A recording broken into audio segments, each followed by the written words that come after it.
devolution lovers.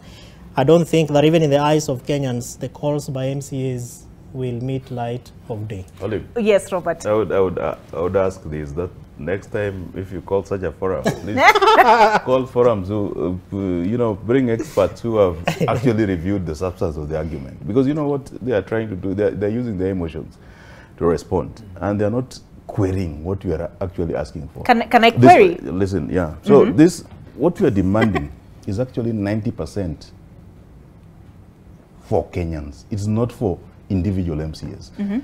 If you tell me today to have 18,000 to rent an office in Kileleshwa, tell me where in Kileleshwa I'm going to rent an office for a maximum rent per month of 18,000. Where?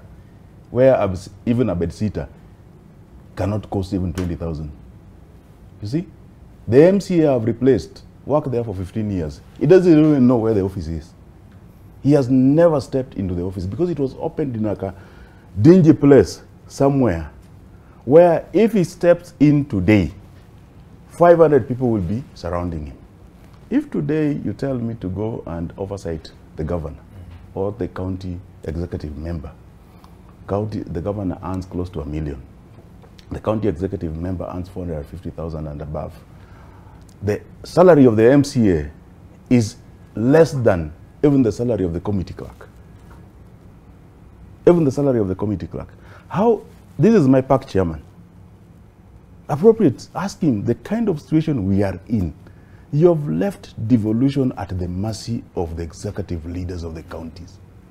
You have left, the challenge you have with KES. KES was a very appropriate forum for us. The challenge we have is that since KES was started, the review has been happening, but it has been to the favor of the speakers. The salaries of the speakers are going up, the salaries of the members, they say, this is the salary of the MCAs, 86,000 basic, then you're given house allowance of 45,000, then you're given market adjustment of 12,750, a maximum of salary of 144,000. Have we found those graphics? I had those figures. Yes. I had those figures. Yeah, you see, when we say that, please give us what development fund. You see? What development fund? And you make you give financial autonomy to the county assemblies. Today, the person who decides my salary is the governor. If I oversight the governor in a manner he doesn't like, you saw in Embu, the governor decided to withhold the salaries of the MCAs until they played ball.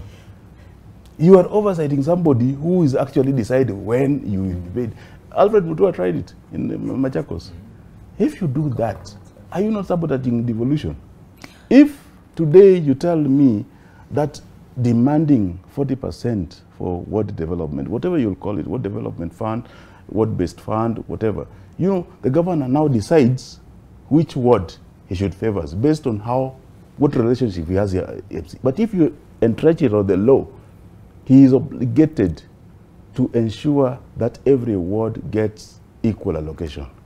You see, the challenge we have is that probably county assemblies or the counties need to have their own special, commission, like the Parliamentary Service Commission, County Assemblies Service Commission or County Service Commission.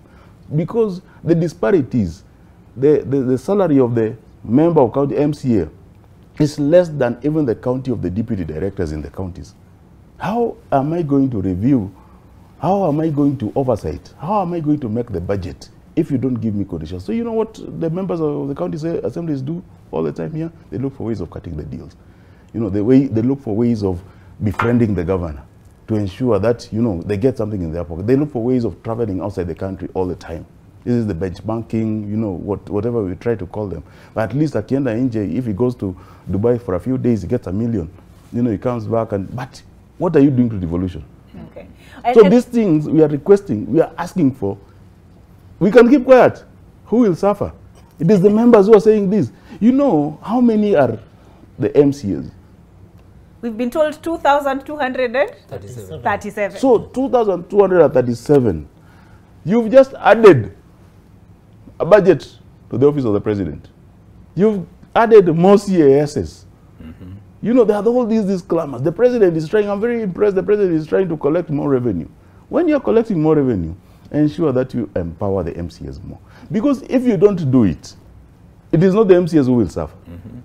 I'm telling you, this seat is more important. In fact, if I was the government, if I was in the situation of SRC, I'll tell them to do something else, but let the review come to the county assemblies, you know, to the commission. But like Nairobi, you can even make it that the salaries of the MCAs come from the own revenue.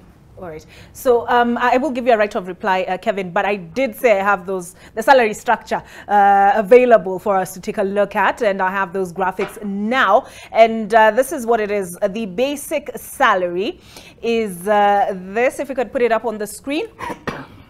86,625, housing allowance of 45,000 shillings, salary market adjustment of 12,750, which comes to, let's take a look at the gross figure, 144, if we could, please. All right, we are loading. We're loading those graphics. Can I speak to your figures a bit? Yes, go ahead. Thank you. You see that 86,000.